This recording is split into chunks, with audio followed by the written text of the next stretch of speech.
Veteran investigators Christine Bish and John Stubbins filed an ethics complaint last week alleging that Adam Schiff committed fraud and perjury by declaring both his homes in California and Maryland as his primary residence, thereby violating state and federal laws. The ethics complaint lists apparent discrepancies in Schiff's voting record, where Schiff claims both homes in Maryland and California as primary residences between 2002 and 2013.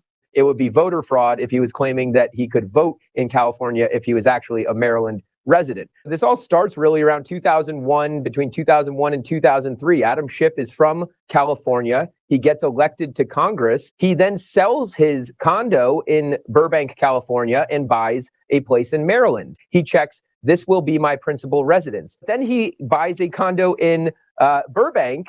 And then he checks the box, this will be my principal residence in Burbank. Checking these boxes in Maryland, principal residence, he's potentially committing voter fraud in California. You can't live in two places at once as your principal residence, and mortgage fraud is a serious crime. This really became a public news story back in 2009 with a bunch of other Congress members who are doing this. Adam Schiff will likely argue that the statute of limitations has run out on some of these things. However, because the statute of limitations actually only kicks in for certain crimes once upon the date of discovery, which is very recently, actually. In Maryland, the penalties are extremely harsh, much harsher than in California for committing mortgage fraud, for checking the wrong box on these loan applications, the 20-year prison sentence that mortgage fraud could carry in that state. He had full knowledge of what he was doing, and he checked the box anyway.